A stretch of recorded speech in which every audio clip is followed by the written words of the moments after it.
So good morning. It's very cold July morning. I don't know what this weather's doing, but anyway. So I'm on my way to a job. I'm going to be doing a site survey for a client of mine who's bought an electric vehicle and they're wanting a EV charger put in place. Now, with EV chargers, there's all sorts of site surveys you have to do, and there's one thing that confounds everybody a little bit, and that is the business about having pen fault detection devices either within the charger or something you've got to install separately. So I think the best thing I can do is try and explain that side of things first, and then we'll get on to doing the site survey. So what is the problem with these electric charging units that make them lethal? It's something called an open pen fault, or a broken pen fault is another way to put it. And you're all out there going, bloody hell's that? Right, I think now I'm going to draw a little diagram of how electricity comes into your house. Okay, now I will say this, that most electricians, or indeed all electricians, should know this, but obviously a lot of homeowners out there probably don't actually know how your electricity is brought to your house. I'm not going to draw the whole three-phase system that's out in the street. Yes, it is three-phase in the street, and becomes single-phase when it comes into your house. I'm not going to draw that out because it will get too complicated. So how is the electricity brought into your property? Well, there's three actual ways, main ways in the UK that it's done, and they're called TT, TNS and TNCS. Now, I'll deal with TT first because it's the rarest in the UK. Normally you'll see TT systems at farm buildings or way out in the countryside. I've not come across a TT system while I've been an electrician. Even though I live in the country, I've not come across one. TT is basically the earthing for your house is basically on a rod. It's buried in the ground, probably several metres away from your property, and that's how your house is earthed. Okay. The other two systems, the earthing comes from the DNO, comes from their substation, and that's why in your meter, if you look inside your meter box, you have your 100 amp fuse, and you'll see a green and yellow wire coming out the side of it, and then into a little square thing called an MET, and then off to your consumer board, and then spread out around your house. Okay, and that comes from the transformer station. Now there's two ways that that's done. The first way is that earthing is coming from the sheath, outer sheath of the actual cable itself, coming in on the supply. The other way is it's shared with the neutral line coming in on the cable. So you've got your line and you've got your neutral, and then they take the earth off that. And then there's lots and lots and lots of earth spikes going back towards the substation, and then the source earth spike at the substation. Now, I'm going to draw a diagram of how this all hangs together for a TNCS system. And then I'm going to cover why a TNS system in your meter box may not be a TNS system at all. In actual fact, it is a TNCS system. And we'll come to that in a second. So let's get down to the drawing, and we'll take it from there. Okay, so let's start at the transformer station. So the transformer, got your line, that's heading off here towards your house, and you've got your neutral heading off to your house, and you've got the source earth here. That's your source earth.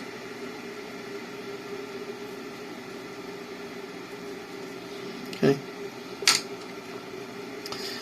This, and in a TNCS system, you've got this going on. Okay. And this is where it comes into your property. You've got your consumer board there, and you've got your earth coming off here, into a little block with a lot of screws on it, like that. Then you've got that going off and that going off. So your earth bonding to your water, into your gas if you've got it. Okay. This is called your PE. This is your permanent earth. I'll just mark on that this is your line. Right. Now, in a TNCS system, what you've got here, if I can grab my pens together, this is also called a PME system. And what that stands for is protective multiple earthing. As you can see, it's exactly what's happening. It's connected to earth in multiple points. Now this is actually called your PEN conductor. And what PEN stands for, I'll just write it down here. Your PEN conductor stands for protective earth neutral. So your earth is combined with the neutral line, and it splits inside your meter box. You'll notice it comes out and heads into there. Okay, now let's do that up a bit. So you've got your line, you've got your neutral, and you've got your earth going into your charging unit.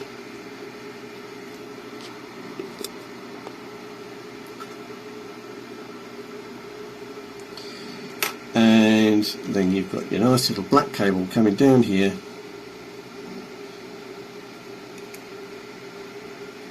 to your car.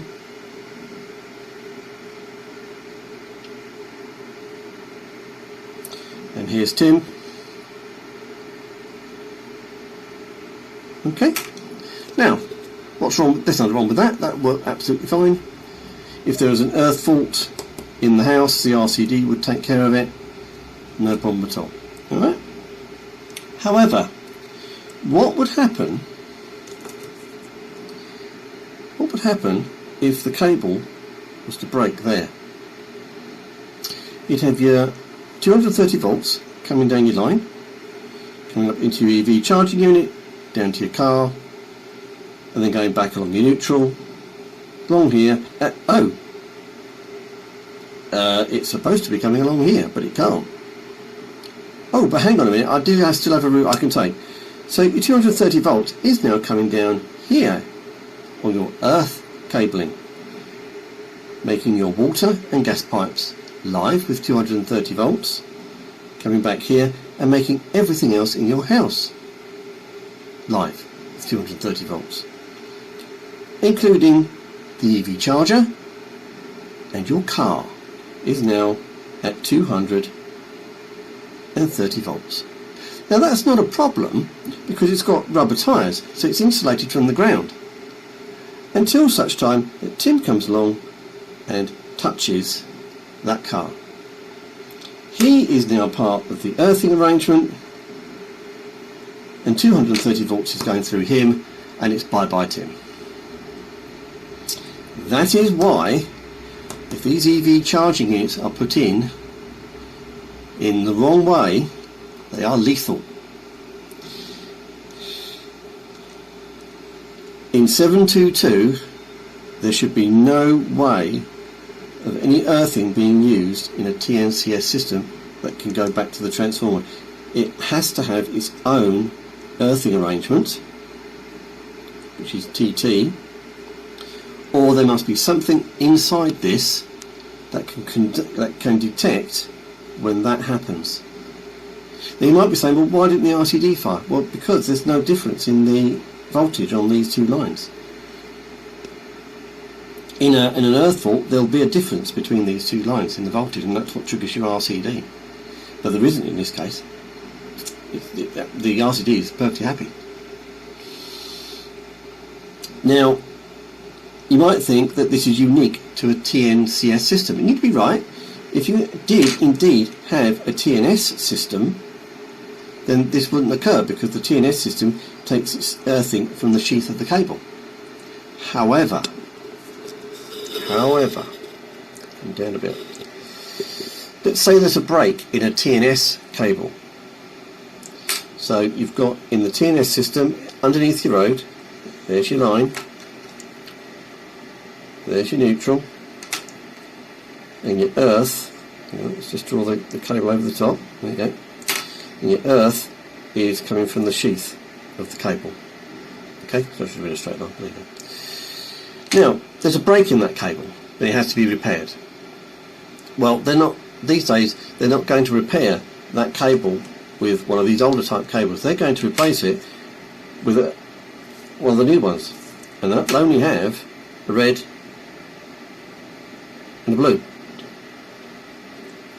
So what they do is they hook your earth there, and then they put a load of earth spikes into the cable, and effectively what you've now got a TNCS system, where it looks like it's a TNS system in your property, but it isn't, it's TNCS. If this now breaks there, you've got exactly the same problem. That's why in 722 it mandates that regardless of the system that you've got, you do not use the earthing, or you either don't use the earthing arrangement back to the substation, or you have something in the EV unit which will detect an open pen fault, which is what this is called. So the open pen fault detecting devices, many manufacturers now do have them inside them. But as I said, no system is absolutely perfect. There's one manufacturer that I do know actually employs multiple methods of detecting this open pen fault, and they're covered by item number 5 in Amendment 1. But even then, that's still not perfect. It does reduce the risk. So the question is, how common does that fault actually happen? And I can see electricians in my comments going, oh, it's ridiculous, why it's something that doesn't happen. It does happen, it doesn't happen very often. And here is a document actually on the loss of the pen conductor. And if we go down here, you'll see this table. Let's bring it into here. There it is, which has been obtained from the UK Health and Safety Executive, and you can see here how often these pen conductor faults actually occur, going back to 2014. So they do happen. If you consider the number of households in the country, yeah, you could probably say, why on earth do we need to worry about this? It's such a rare event. It was, but it won't be moving forward. Yes, you'll still maybe get the same number of pen faults a year, but the number of car chargers being installed will be going up exponentially. So the actual risk of injury and death is going to increase. That is why this is here. It's well worth, when you're going to buy your electric vehicle, and say it comes bundled with a charging unit, it's a good idea to try and ask if it has one of these open pen fault detectors in it. Now, very likely the salesperson that you're going to be talking to probably wouldn't have a clue, but he should know someone that does know. If they don't, then they've got to supply you with a third-party unit which will fit outside to do it. Now you might be asking, well, why can't we just stick a TT rod in the ground and you don't have to worry about an open pen fault detector? Well, you can. There's nothing to stop you doing that if you've got the room to do it. Unfortunately, any earth rod you put in the ground has got to be 5 metres or more away from anything else in the ground, and that includes properties nearby. Now, if you're in a terrace house, that's impossible. You might just manage it with a detached house, maybe. But what we've also got to realise is that it's got to be away from anything that's in the ground. So it's drains, gas pipes, water pipes, and obviously the electricity supply. It has to be more than 5 metres away, because there is a real possibility that if there is a pen fault, the electricity could jump from the cable to the earth rod, and you've got exactly the same problem. The voltage will be a lot lower, yes, because it's sort of you had to transverse whatever distance there is to the ground to get there. But there still will be a voltage, and probably enough to maybe not kill you, but certainly hurt you. Let's put it that way. So a TT rod just isn't practical in most situations, unless you're really out in the countryside and you've got houses nowhere near you. So it's just not a practical solution, really. That's why this has come up, really. Anyway, there'll be more videos coming shortly. See you on the next one.